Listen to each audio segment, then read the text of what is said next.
विश्व में हमने युवाओं की आईटी एनर्जी के माध्यम से अपना एक रुतबा खड़ा किया है और भारत इसके बात के लिए गर्व कर सकता है। दुनिया में हम आंख में आंख मिला करके बात कर सकते हैं। और ये मेरा साथ मैं हमेशा कहता आया हूँ, IT plus IT is equal to IT. Information technology plus Indian talent is equal to India.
Hello, Namaskar everyone. Am I audible to everyone? Is it okay? Yeah, okay, fantastic. Let me request our speaker Amit Sharma ji to kindly switch on the camera. Let me welcome you, Amit ji. Namaskar. Welcome everyone. I'm Ravi Gupta. I'm founder and CEO of Illets Techno Media Private Limited, and I welcome you all at this session, which is about role of futuristic technologies for transforming India. We have an eminent list of speakers. We have Sanjay Kumar Das, who is a Joint Secretary, Department of IT, Government of West Bengal. Namaskar, Sanjay ji. Thanks for joining in. Welcome. And we have with us Amit Kumar Sharma ji, who is the Secretary, Department of Information Technology, Government of Jammu and Kashmir. Amit ji, namaskar. Welcome. And from industry, we have Charu Chadha, who is the Policy Manager, Data Advocacy, Facebook. Welcome, Charu. Thanks for joining in. Namaskar. And our other speakers are just like joining in a few minutes, but we will start the session in the interest of time. So let me start by giving a context to the session. The last 18 months of the COVID-19 have changed this landscape of IT adoption across all sectors dramatically.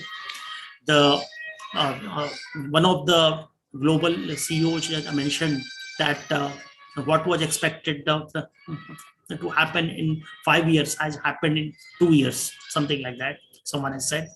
And the whole there is an acceleration in adoption of digital in government sector in a big way in the last 18 months. the fact that this whole event is happening virtually is a proof of that. Like nothing like this was imaginable before COVID. So requesting our speakers to give your initial remarks for 5 minutes about your perspective of like how do you see the digital adoption happening in your state in the next 3 to 5 years. And then I will request Charu to give an industry perspective to this. So let me start with our speaker Amit Sharma ji to give your vision about like next 3 to 5 years of how do you see IT adoption, government is going to change, going to adopt, going to accelerate. Your views, Amit ji. Yeah, thanks Raviji for inviting us to this important conference, although on virtual mode for a change. But then it's always good to be with all of you and exchange our thoughts on all the issues.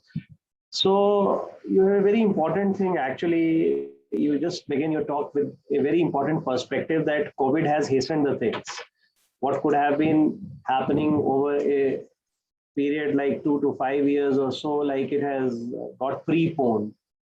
And in fact, just to share, so far as our UT of Jammu and Kashmir is concerned, let me add on here, there's a very special thing happening here. In fact, we have gone for a paradigm shift on the way we were handling government business. Like we have gone completely for e-office implementation in this last 1 year or so, which was actually hanging for last so many years. I would say like almost 2 decades. So it has actually come as a blessing in disguise so far as the UT of Jammu and Kashmir is concerned, because in our civil secretariat and everywhere, so basically what is basically happening now is that in our UT there was a very peculiar situation. If you all know, most of you must be knowing Darbar Mo, which is actually still existing. That means 6 months the capital operates from Jammu and 6 months from Srinagar. That is, Jammu is winter capital and Srinagar is summer capital. And I am presently talking from Srinagar because the capital is in Srinagar. So what actually happens is like here, because of this, there was not only this Darbar Mo practice was like because to give convenience of working and whatever congenial atmosphere, this practice is since those days, early days, pre-independence days, and it's continuing. It has a lot of pluses also, minuses also, but I think the biggest challenge here was logistics management, in which transferring all the goods, all the files, all the documentations, everything via road to Srinagar. So this was a major challenge, and sometimes we used to talk around that if one truck falls in River Chenab and road to Srinagar, the whole department will vanish. And it's a reality also. It's a kind of satirical situation. So, and it involved a lot of cost,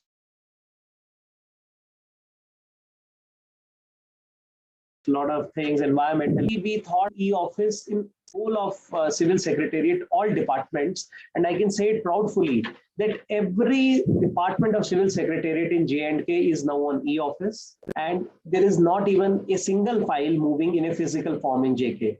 So as you rightly said, it came as a blessing in disguise. This corona, this thing, although has a lot of fallouts, but then to us, like it really helped. Like files, there's no hiding of files. There is nothing like Babu's mood, Sahab's mood. Everything will move. Everything will be in black and white. Transparency is 100%. There is no hiding of record and whatever.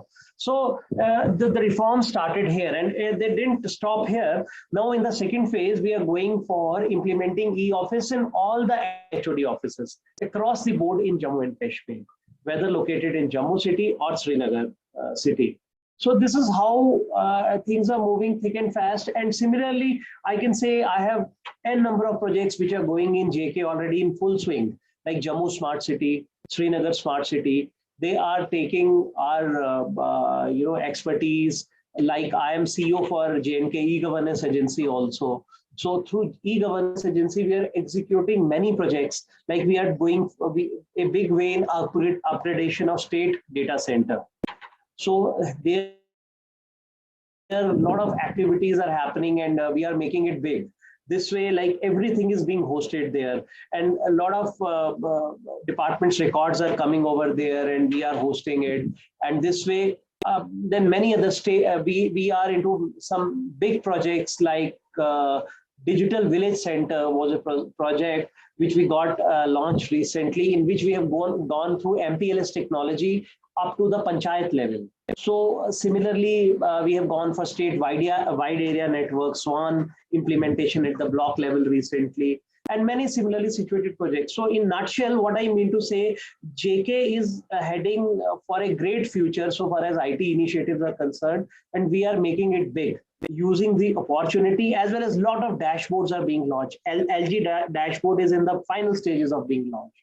So I have many things to tell, many stories to share. This was just major important story which has brought about a paradigm shift in the way JK has moved. Fantastic, Amit ji, and good to hear this adoption of e-office happening in a big way, which is, I think, a revolutionary step in the progress of J&K. And let me welcome our speakers, B. Sundar, who is the Special Secretary, Information Technology, Electronics and Communication Department, Government of AP. Sundar ji, welcome. Namaskar. Good to see you. Good morning, Alex, for giving me this opportunity once again. And good morning to all my fellow panelists. Thank you. Apologies for late joining. No problem. And let me also welcome Jitendra Singh Gangwar ji, who is the ADG, Special Branch Intelligence and Security Division, Bihar Police. Welcome, Jitendra ji. Namaskar. Good morning, everyone. Namaskar to you. And we have been interacting earlier also. And earlier also, I joined this ELS Technomedia Private Limited's work, which has been pioneering. We'll be interacting all through the conference. Yes. Thank you. Yes. Welcome. Thank you.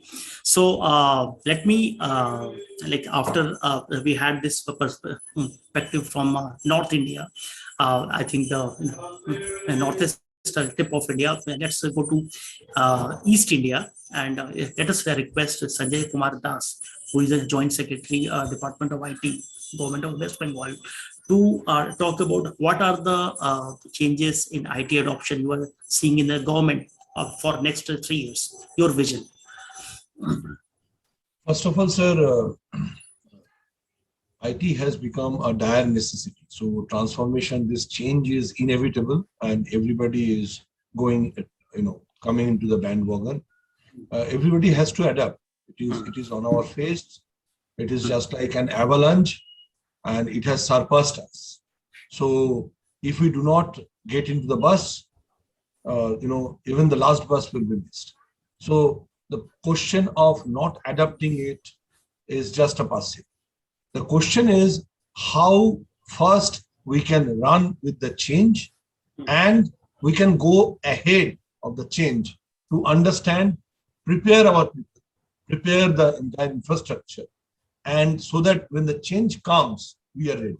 Right now, the situation is the change has crossed us, and we are trying to catch up. So we have to run fast, overtake the change and be prepared so that when the change comes, we are ready to adapt the change. So this is the opening remark that with which I want to put the vision of West Bengal government in perspective. So whatever was required, we are doing. Sir, in future, all these tools, technologies, all these things will be just out. Microsoft is coming in big way with open source applications.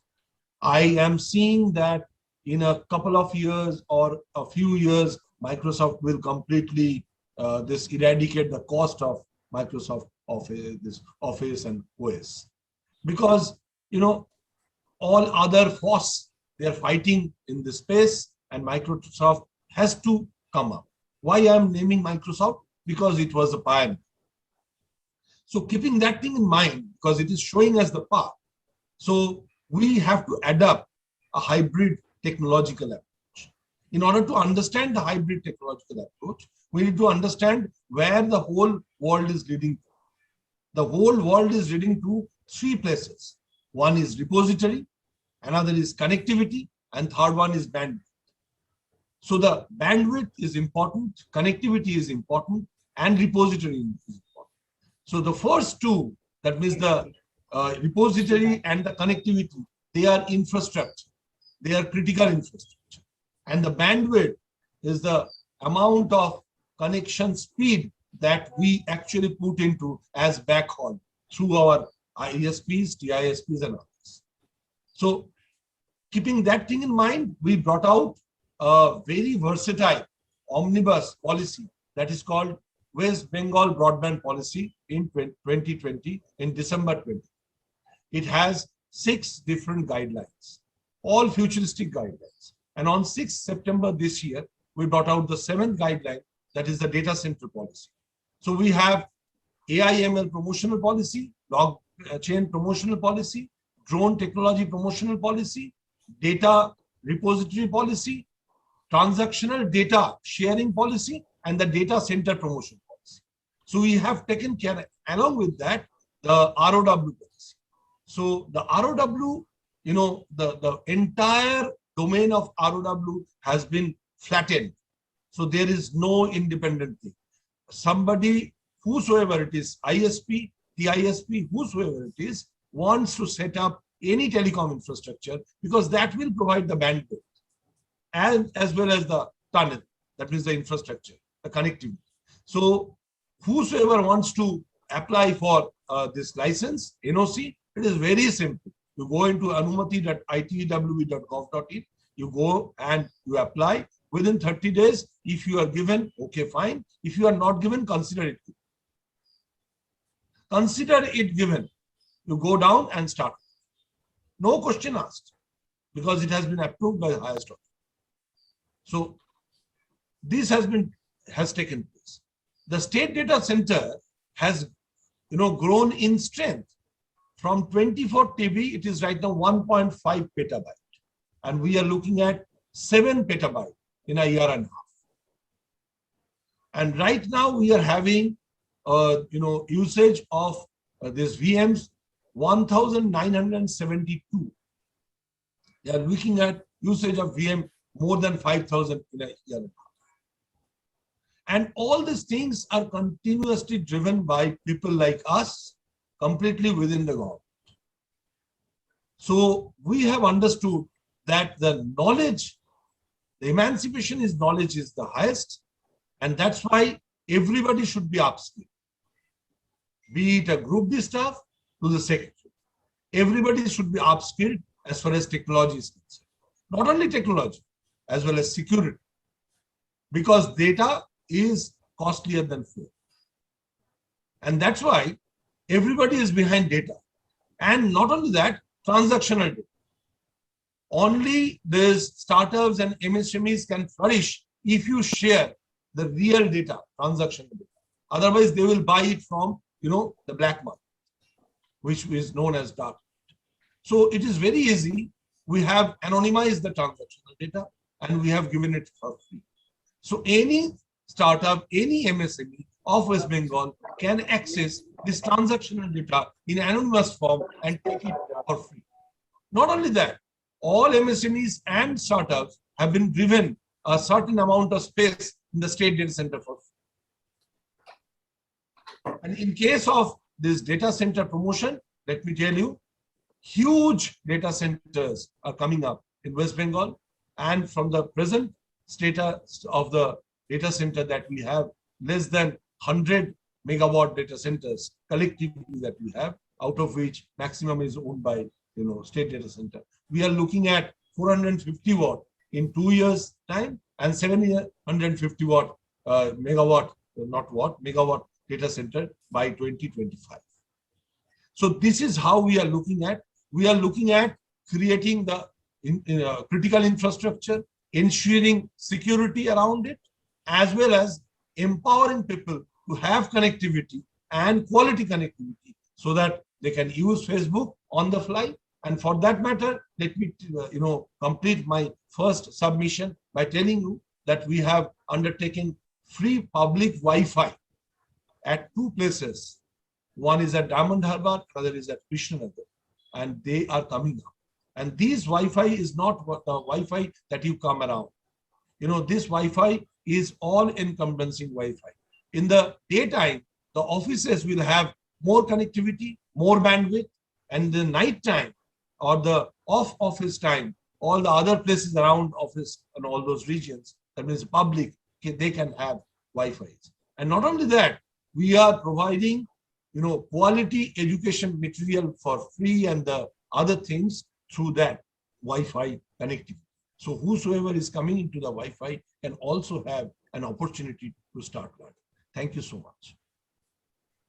Great inputs, Sanjay ji. It's heartening to note that so much action is happening in West Bengal, and it is a matter of pride and inspiration for other states also to learn from your initiatives. Thank you. And requesting Dr. Sundar, like if you your face is hidden, so if you can just it's better. Yes. Okay. So before I go to AP, let me request Jitendra Singh Gangwar ji, who is the ADG of a special branch Bihar Police, to please talk about IT initiatives, what your department is planning to do in next 3-4 years, and how are you seeing the role of futuristic technologies? Jitendra ji. Good morning, Gupta ji, and good morning all the panelists and the esteemed members who have joined on this online conference. I hope I'm audible enough. Yes, very much. Yeah. Thank you for inviting me for this. And there is a little update. 2 days back only, I have been transferred and joined as the new position, ADG Police Headquarters. Now I am. Earlier, I was ADG Intelligence and Security. So 2 days back only I have joined here. So that is the update. Rightly, you have asked a question that how do we incorporate futuristic technologies into the domain of security, public safety, and the policing. As we all know, this COVID has accelerated our demand, our need, and our capacity for going digital. In a way, it is a forced learning which has happened to all of us. Earlier, work from home was supposed to be the work of a lazy person. Now it has become the order of the day. Everybody wants to work. Companies also prefer, employees also prefer to work because it saves the invaluable time of commuting from their home to offices.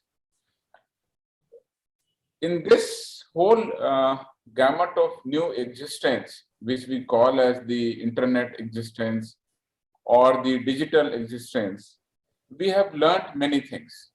We have learned about doing things which are good, and unfortunately, we have also learned we have learned the capacity to do some harm also. So internet is having both the ideas, the good and the bad. Learning is also both good and bad. Specifically, law enforcement is about keeping the society safe. So the new technologies, new methods, and new ideas which bring significant change to the law enforcement, we need to incorporate that, and we have to develop new and innovative strategies to better support and police the communities that we serve. With the rapid pace of technological developments, law enforcement agencies, including Bihar Police, we are finding new and innovative ways to leverage the tools to enhance public safety, catch criminals, and save the life. Now, the innovation is not only about having fancy gadgets. It's about finding new ways to do things in a new environment called digital media. Innovations can take the form of new concepts, new methods, new tools, which enable police and the law enforcement agency to have greater insight and impact even before. Without going much into the background, I would say how and what new things we have been doing and what we are thinking to do. One is the improved crime records data collection and analysis. As we all know, CCTNS is a pan-India project which we have been listening about. Bihar police is way ahead in this respect also. Although all the police stations have not been integrated, but they are on the fast track of being on the network. Once this comes, our crime records data collection is transmission and simultaneously viewing by other police stations in the state and by the other state police agencies will increase. So that is the big work we are working on that. The another is prevention, reduction and detection of the crime. Now this is the core area of the police work, how to prevent the crime. For this we need preventive diagnostic tools like artificial intelligence or what we call as the predictive policing. We have just formed a cell, cyber cell for this, that how to leverage the technology which predict the crime, which predict the hot spot. For this, we need to have a continuous data collection also, which will predict the crime in the future. So this work we are going on. Artificial intelligence is going to come in a big way to help us in this regard. We would also like that if any panelist is having ideas on that, we'll share later on, and we can work on these technologies. We can have a big conference here in Patna so that we can work on these ideas. This conference is also about knowing the capacity of the different panelists and the different wings and the different organizations. So that will be the big work which we would be doing. The other problem area which comes into the picture is that often there is a complaint of citizen that this case is not being registered in the police station because of the jurisdictional issue. Now this road falls into this police station, the north side of the road falls into the other police station, crime has taken place on the road. Now there is a fight that no, this is not my jurisdiction, go to that police station and all those things. Can we create a geofencing kind of a system for police station, jurisdictional map, the e-map of the police station, or what we call as the geofencing or the geotagging, so that automatically we come to know, okay, this crime at that particular time has been committed on this particular jurisdiction. For this, we will need a different set of software and different kind of data points. So we are thinking to work on those lines. The third part of our working and our thought on this is, which has been largely successful, is the creation of the awareness. Now the cyber crime is increasing. The crimes which we have realized in the Bihar is predominantly of three types, which is obviously true for any other part of the country as well. Around 60% crime on the social media, on the internet media, in the digital platform is committed because of the financial motive. The bank fraud, OTP fraud, check, and all those impersonation, your KYC detail, your identity theft happen because of the motivation of the financial fraud. That is the one segment of the fraud. The other segment of the fraud is the harassment to women and the children, which happens on the social media, which we can call is the digital social crime. The third is the terror or the threatening messages, or the messages which hamper your reputation or which hamper your existence, or which threaten the society, a bomb threat or some other violence threat. That is also part of the crime. This is roughly around 5 to 7%. So the 60% motive comes for financial fraud, around 30 to 35% motive is for crime against women and children, and around 5 to 7% motive is for threatening and the terror messages or bomb threat, things like that. Now this is the ever expanding zone. Such threats and such cyber vulnerabilities are always there. How to awaken the population for that? How to make our children aware of their rights and duties when they go into the cyber domain? How to make our women safe? how to make the working professionals safe. For this, a massive awareness drive needs to be done. Realizing this, Bihar Police, when I was working under the cyber domain, for 5 years I worked before, we have developed a very unique platform called Cyber Senani Network. What is that network? That network is very unique. We have created a Cyber Senani hierarchical organization starting from the police headquarters. Now, all the 40 police districts, the Bihar is having 40 police districts. So all the district police chief or the district superintendent of the police are the members of that Cyber Senani network. Now, every SP is having his network with all the police stations of the area. And all the police stations are having their WhatsApp group with the public. And each police station is maintaining contact with 200 people, at least 200 people in that area, which may be citizen of the area, which may be students, which may be some business communities, which may be organizations, which may be advocates, politicians, all sorts of the people. People from all walks of the society are members of a police station level WhatsApp group. Now all this is linked. So the police station is linked to his WhatsApp group. Every police station is linked to the SP's WhatsApp group, and SP's WhatsApp group is linked to our WhatsApp group in the police headquarters. So that way around 2 lakh primary members are already networked on daily basis. On daily basis, we propagate at least one e-poster for the cyber safety, about internet safety, about mobile safety, about your e-wallet, about your banking frauds, all kinds of awareness messages we spread through the e-posters we develop daily and spread on these platforms. Now, it reaches to 2 lakh people immediately because everybody is nowadays on WhatsApp. Now, this 2 lakh is the primary membership. Like, for example, a police station has added one doctor in his group. Now, that message will go to the doctor. He is one. But doctor will spread it into his own family members, his own friend circle, his own medical college group, and his own groups. If he spreads to 10 people, the number goes to around 20 lakh. So every day we are sending these messages, and it is going to at least 20 lakh people in the awareness platform. It has been very successful, and people are asking, "Sir, आज आपका वो poster नहीं आया, safety का poster नहीं आया," because they are expecting some new tip you will give, some new safety precaution you will give. During whole of the Corona period, we gave all the messages on Corona and the cyber. We said there are 2 viruses. One is the cyber virus, one is the coronavirus. Be safe, be sanitized, sanitize your hand and sanitize your phone. Both things we said simultaneously. It connected with the people.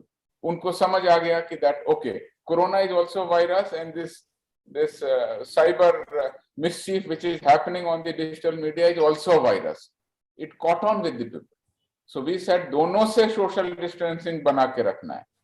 From coronavirus, you have to do social distancing, and from such hate messages also, you have to maintain digital distancing. So all kind of messages we have been doing, and we are proud that we received a national award for this Cyber Senani unique approach for propagating cyber awareness on daily basis, virtually free of cost.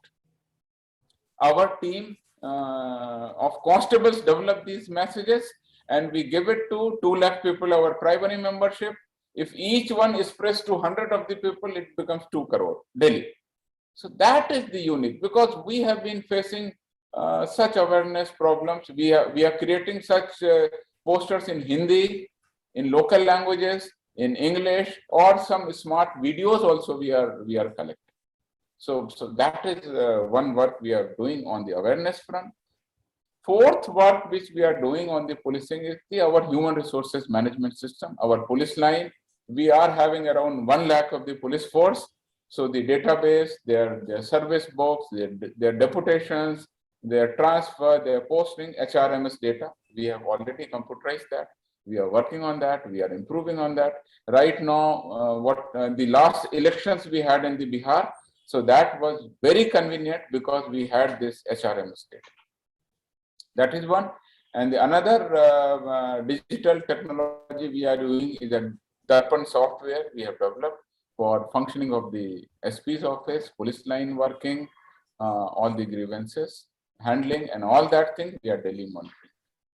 But virtually, we are yet to use the drone technology or the technology related to the aviation and the cyber together, because this drone technology will bring in the future of the digital technology and the aviation technology that we are yet to integrate upon. Our ambulances are linked, but they are further, that the integration is the further we need to do. The 112 dial project, we are working on that. The police ambulance, the hospital's ambulance and the police response vehicle all has to be integrated. The dial 112 project we are working on. So these are the primary work, but as I said, our drone or the digital and plus aviation is area where we need to work more, and also the artificial intelligence for predicting crime, for predicting accidents, and creating hotspots. And third is the geofence, which we need to work on. So that is our area of concern. Thank you. That is what my opening brief about what we are thinking for the future is there. Thank you. Great inputs, Jitendra ji, and congratulations for taking this initiative on cybersecurity, which is very, very critical. And as you said, sanitize your home and sanitize your phone. I think both are as much important. I love this phrasing of this idea. Like we can use it in our conferences also. I think that this is a very nice thing which I have learned, and we will be happy to collaborate with you, Jitendra ji, and organize some workshops for your officers on cybersecurity issues. So if you we can discuss it separately. And before we request Dr. Sundar to speak, and he's from AP, and AP is one of the most advanced states in India regarding IT adoption. Let me, just to break this monotony of listening from the government, let me request our industry expert, Charu Chadda, to briefly talk about how she looks at the role of futuristic technologies and how they are going to change our lives. Charu, over to you. Thank you very much for giving me this opportunity. It's been a beautiful forum. I think just hearing how government has adopted technology, it definitely resonates. I think as speakers before me spoke that it's accelerated. I think from being a company that was a social media company, in this 1 year, we're becoming a company that wants to be the metaverse company. So I think the acceleration has been true for everybody. And a lot of points that were made earlier really truly resonate in terms of how technology has been leveraged during the pandemic, whether it has been in terms of on our own platform using Facebook for COVID alerts, or state governments integrating WhatsApp bots to make sure that the right information is available to their citizens, or using the platform to kind of reach out to their citizens. I think we've definitely seen a lot more interest in terms of how existing technologies or tools have been adopted. I think what I actually wanted to take a little bit further was something that Sanjay ji mentioned, which is really how a lot of this technology is getting created, and kind of bring up the topic of open source. So Facebook, like many other technology companies, is a big contributor to the open source domain. And I think the reason it's kind of important for us to think about open source is that as much as we think about creation of and using of technology, we should find ways of enabling what helps these technologies to develop. So for example, the Facebook AI research has committed to opening up all of its research. So Facebook FAIR, which is a Facebook AI research labs, are an open source labs, and we publish all the research that comes out of it. One of the most significant contributions that we've made is PyTorch, which is an open AI platform that can be used by developers to build anything over it. And I think last week I met, or rather heard of, a 16-year-old child who was using PyTorch libraries to look at how harms could be detected online in images. Similarly, there's React Native, which is a platform for making apps, and that again, fantastic 16-year-old Pranav, visually impaired developer, but because React is designed to be accessible, he's been developing applications on it which are fully accessible. So irrespective of whether you're visually impaired or you might have hearing disabilities, any application that uses that and is automatically enabled and kind of plugs into your OS. And some of these foundational pieces around open source are really important when we think about the future of technology, right? Like it was mentioned that we are right now in some ways in the first phase of digitization where we're adopting it. But really, I think the hope is that in a country like India, which has such rich technology talent, we'll really be developing some of these next platforms, whether that's augmented reality, whether that's artificial intelligence, and therefore some of these foundational pieces around openness, both of the internet and openness of the technologies that are being used becomes essential. And really just kind of wanted to end by saying that as a company, we love to see how we can contribute and support some of this beyond the work that we do as contributions to technology ecosystem. Fantastic. Charu, I think you have mentioned about this the metaverse, which is the big thing happening. And we are all looking forward to what Facebook is going to do in this. So great to hear this. And let me request Dr. Sundar to come on the screen, please. Sundar. Sir, can I add a single sentence here? Let me just request if Mr. Sundar is here, because we want to hear him.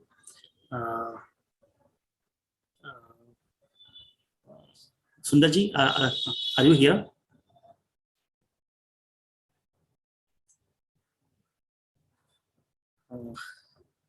You can add Sanjay ji.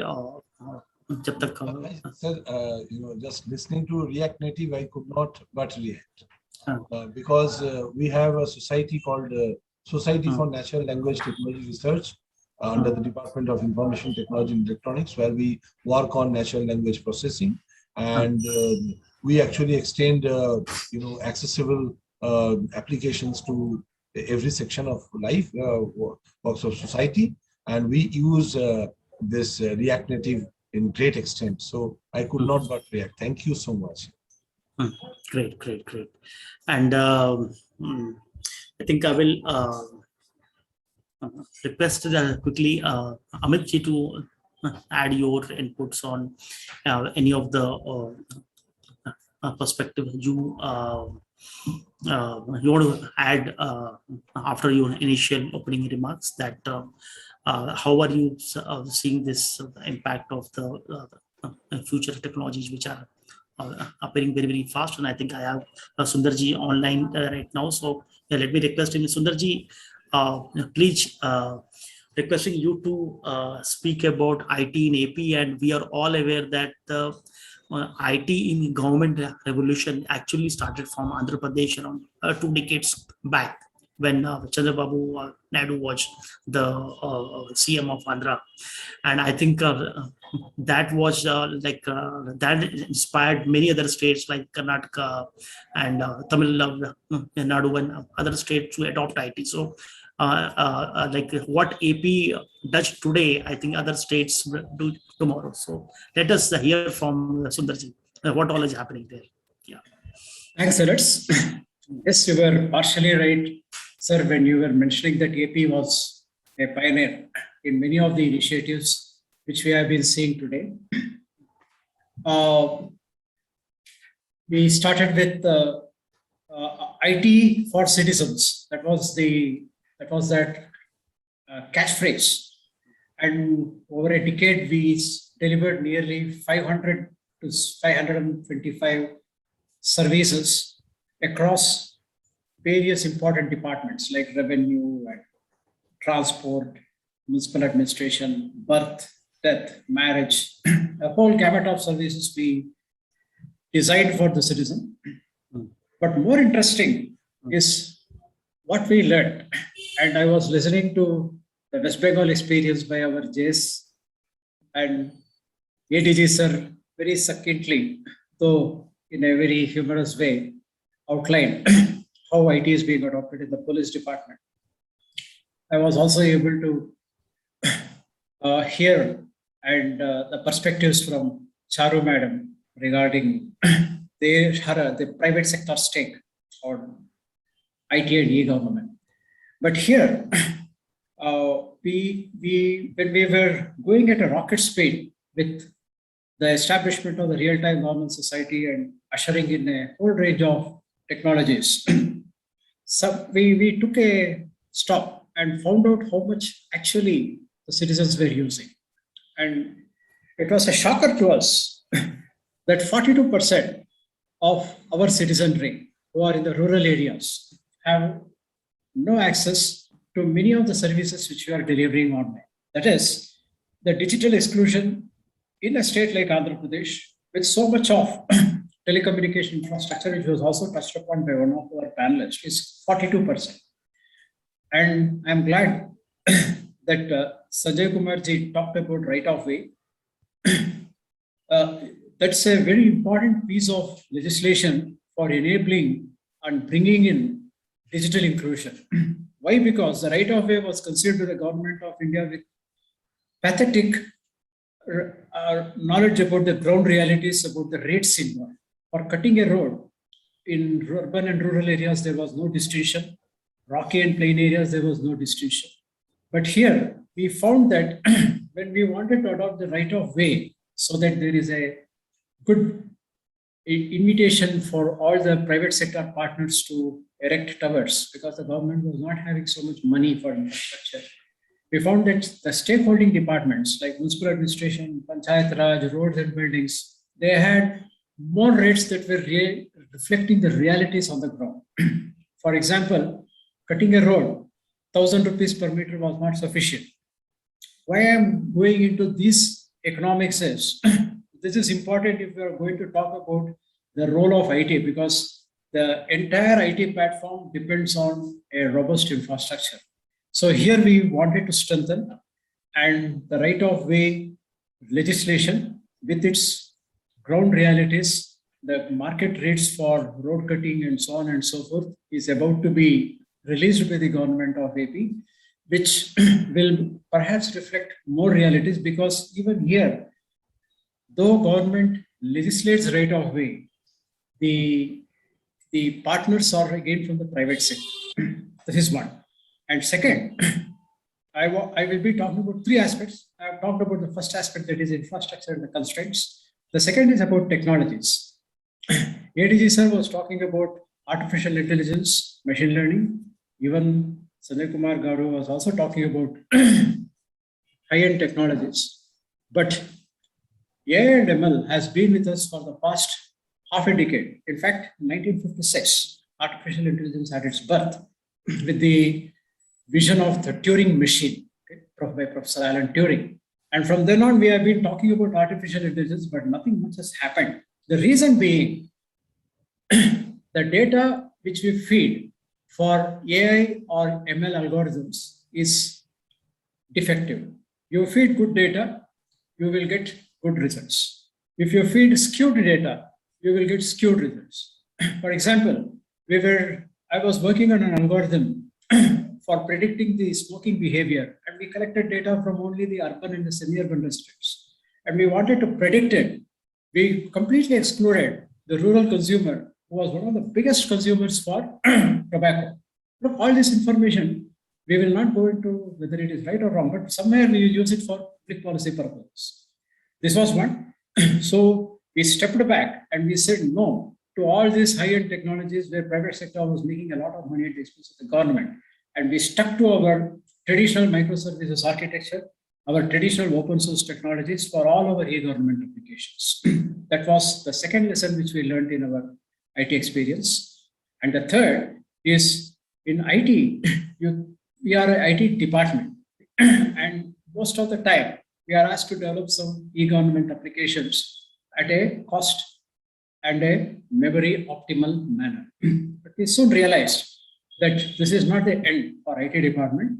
We have a lot of other applications also, and that was the trigger for us to bring in the Space Application Center of our state into the IT fold, which was earlier in the planning department. And this threw open a big avenue for using geospatial technologies for reaching the common man.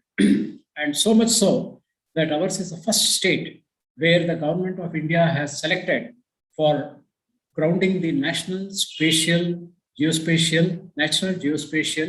Space Station, the state chapter in our state at a cost of 21 crores with 80% of funding from the government. So this means you will have the entire geospatial data in real time for free use by the departments. And that is where ADG sir's geospatial, he was talking about georeferencing and those issues. They don't have to spend money for bringing in this. We as a professional IT department, we have professional geospatial service technologists. We have our ArcView database developers who will sit on these kinds of platforms and who will deliver these services free of cost. So I want to conclude by saying that it is not just our IT department which is concerned with IT infrastructure and e-government applications. We also have to take into consideration the common man, how we are going to deliver, at least from my state, those 42% are all every day I wake up. I always think that yes, 42% are out of our digital fold.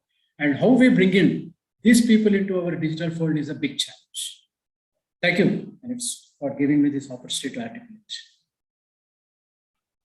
Excellent inputs like Sundarji, and I love this idea of like integrating the space department along with the IT department, because in most of the states I see that space application center is like doing something else and the IT department is doing something else, and there is less coordination and happening. And if the coordination improves and integration improves, the results will be a dramatic edge as it's happening in your state. So we will go to the concluding part of this session, and I will request each of the speakers to please identify the one or two major challenges in terms of IT adoption in your state, and how you think that the new technologies may help in faster adoption or handling those issues. And each state has its own like different issues and focus areas. So it might be completely like different from each state. So Amitji, if you can highlight about like your state, the major challenges in IT adoption, and how do you look at handling it, Amitji? Yeah. So basically, so far as Jammu and Kashmir is concerned, I believe that we need to go to level next, in the sense like here I believe we are still not actually having the CSC model implemented in a full-fledged manner. I believe that we started with a very basic model when CSC 1.0 was there. So we had a process in which we involved JK Bank to open Khidmat centers here. But they did not do good business as it was expected out of them. Now CSC 2.0 revamped form came some few years back, and we are still working on it. But I believe that a true CSC is to be brought, in which actually we can have it at the doorstep of a citizen, and one can avail the services with a very basic kind of efforts, minimal efforts. I would say some IVR based response somewhere where the person is giving details and getting the certificates, the documents issued. So I think my major challenge is to take it to the last mile user, the services, the internet based services. Because you see, we have done e-office, we are doing all those activities. They are good for bringing efficiency in official operations. But so far as reaching out to a common man is concerned, that is the most important thing and the real service of IT, and a filtered way. because these days, as we have been listening, a lot of our esteemed panelists, like data related exercises are going on and data related activities are going. So we need to do it in a very, very clinical manner in which actually only the service will reach to the last mile user, and all departments have to heavily participate, and we have to bring about a model in which we can help. And second, alongside, I would say that we have to actually take BharatNet to actually each and every nook and corner of JK, which is still a distant dream. BharatNet has a lot of things to offer. In fact, ultimately, we are looking at provisioning of internet connectivity to every household in a village. So that's what we are looking at. And Honorable IT Minister was here only in public outreach program, who is coincidentally happens to be Honorable Railway Minister also, Shri Ashwini Vaishnav. And I was with him the whole day. And we were discussing so many priorities, like, and under that, we are even planning that we will give free Wi-Fi zones also, those kinds of activities, hotspots in the city. We'll do some convergence projects under smart city. And he had a holistic vision. He wants to do it a big way. He has a lot of experience behind him, a corporate exposure also. So it was a good learning day for me also. And then we planned a lot of big things for JK so far as, so these are the two things on my anvil. One pertaining to revamping completely the CSC model in which we can reach to the last mile user with maximum bucket of services.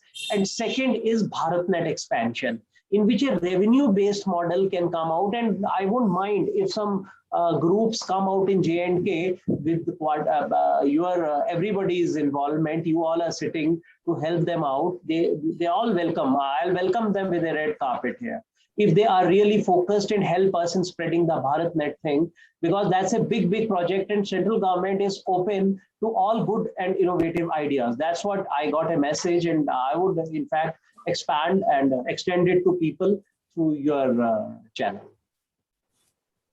Fantastic. Amitji, I think you have focused on the citizen services and reaching out to the citizens, because unless these governance services actually reach to the citizens, it's all useless. It's like we are sitting in our AC rooms and discussing all the ideas, right? So your point is very, very valid. Thank you. Yeah.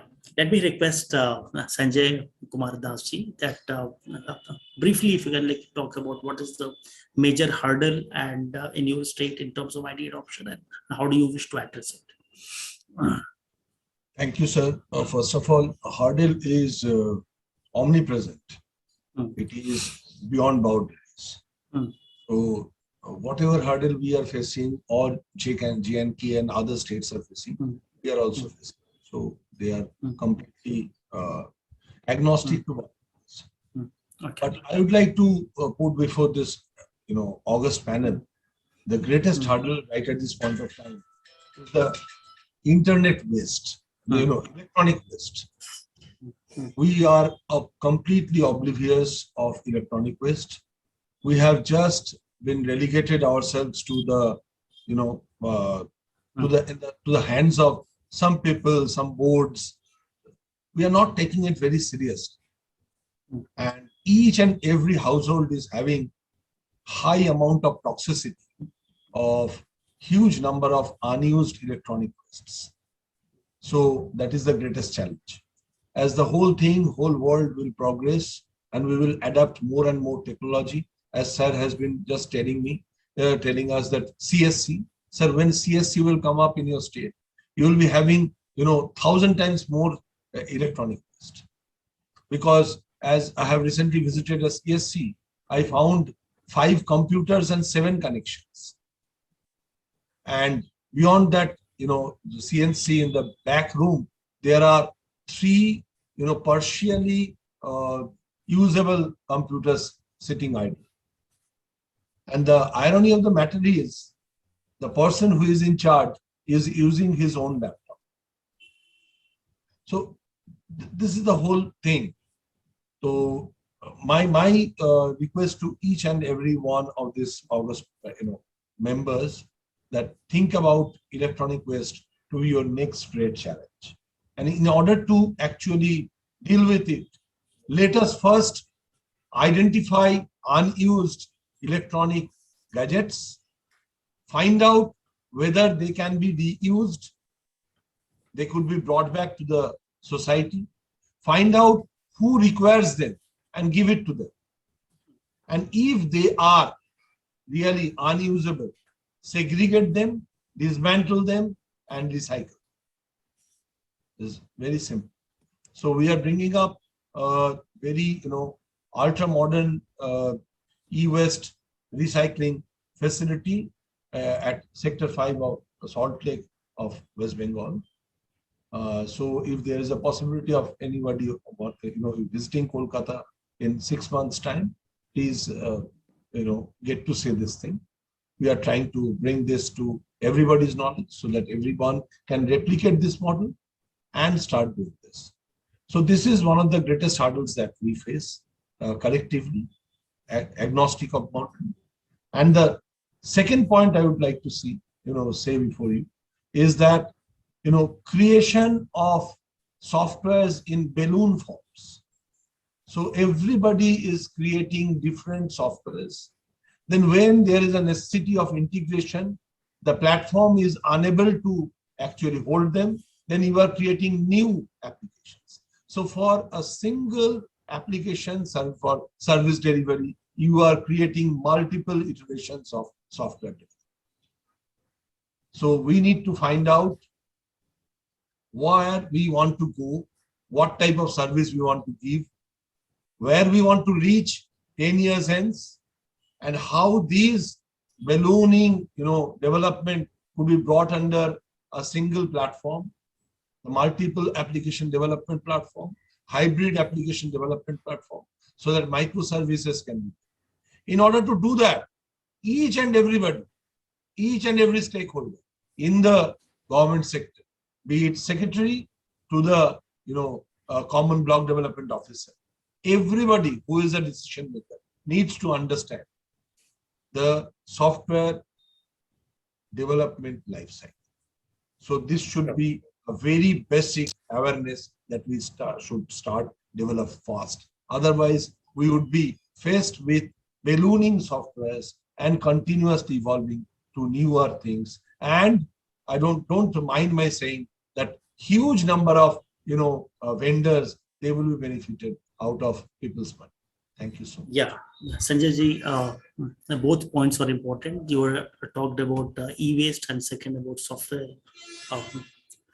life cycle. I think both the critical issues very, very important. We have to end the session soon, so I am hurrying up a bit. Jitendra ji, if you are around, if you can switch on the camera and give your concluding remarks on the future adoption of IT.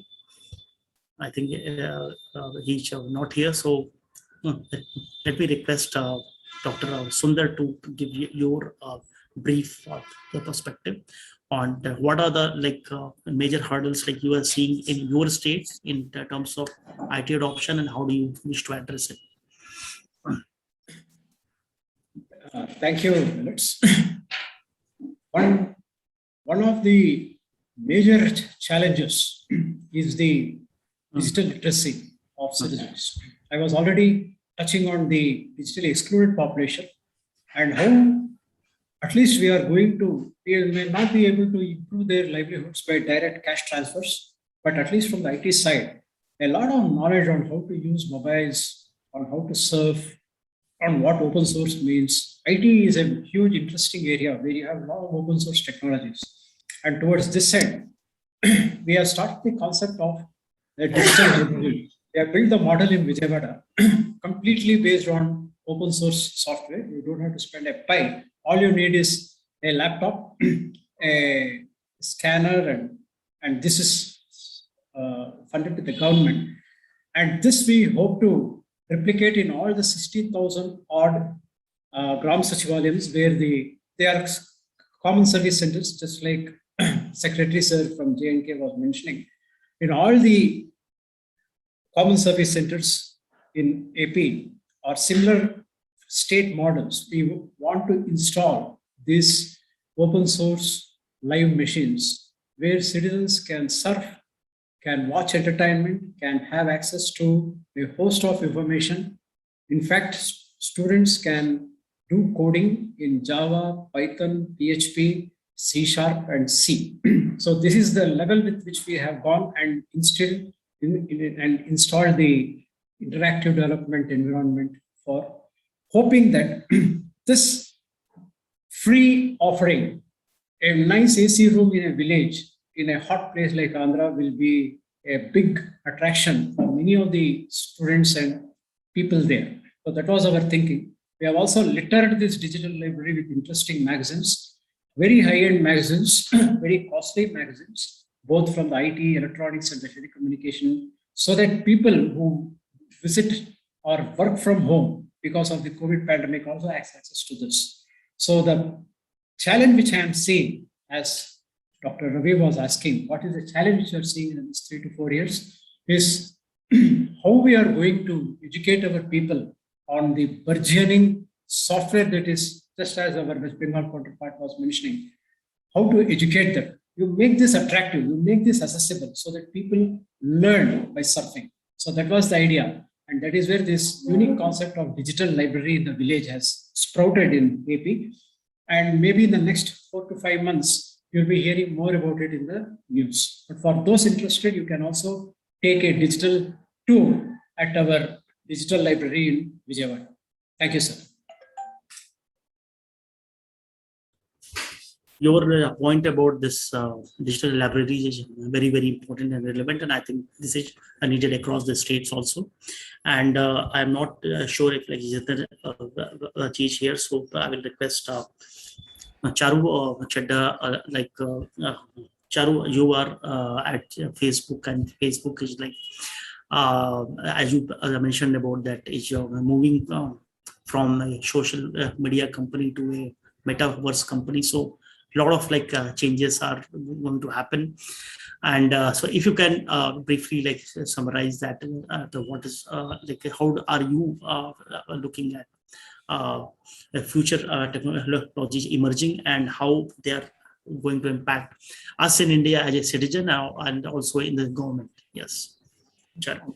Thank you. And I think as I hear from everyone else, there's very little I can add, but maybe just 2 bits that I wanted to put in.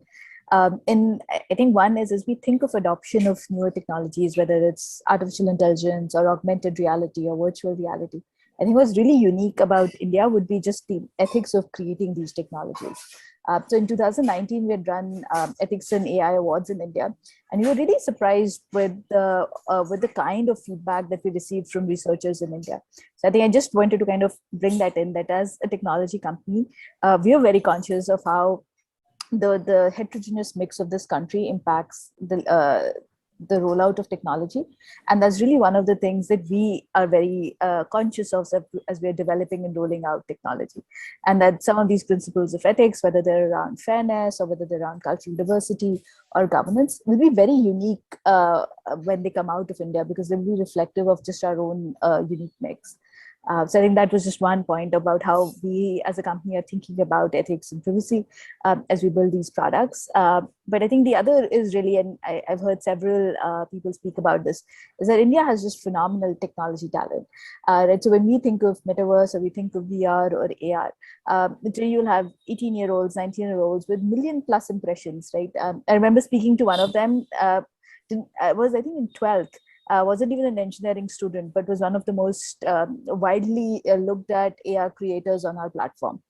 So a lot of this talent is really about having access, where a lot of people spoke about just why this access is important, because there are a lot of really smart people. If they have the access, they will build over it. Some of these foundational pieces are just very encouraging to see, because they're really building the foundation of what we think a more immersive internet or the next version of the internet will be.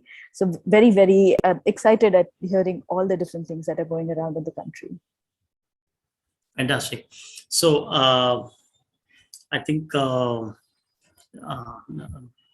we can conclude this session here. I think we had some interesting conversations, and we got some of the experiences from Jammu and Kashmir, Bengal, Andhra Pradesh, Bihar, and of course from Facebook. I think very interesting conversation, a lot of ideas which have emerged, a lot of interesting topics have been discussed, and I hope it has been like useful for all of us and also for all our audience. So thank you all, and I am looking forward to speaking to like each of our speakers like separately. I would love to have a one-to-one brief interaction with each of you and have a detailed like insights about what's going on, and we can cover it in our eGov magazine and eGov portal also, and we will be like, our agenda is to like create awareness about e-governance in India and how we can serve our citizens better. So thank you all, and gratitude to each of you. And let me request Deepak, if we have to end, can we have our speaker certificates on the screen, so please.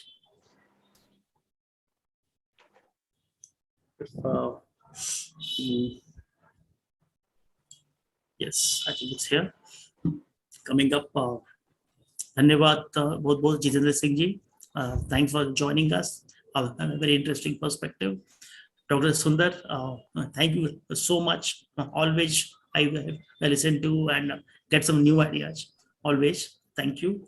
Amit ji, welcome again. आपका Jammu and Kashmir में बहुत कुछ IT में होगा. We all are hoping because you are the person who is very very passionate about IT. So thanks for joining. And Charu Chadda ji, बहुत बहुत धन्यवाद. Thank you so much. And Sanjay Kumar ji, great having you here. I enjoyed your speech. Thank you so much. And Charu, of course. Thank you. Thank you so much. Namaste to each of you. Thank you.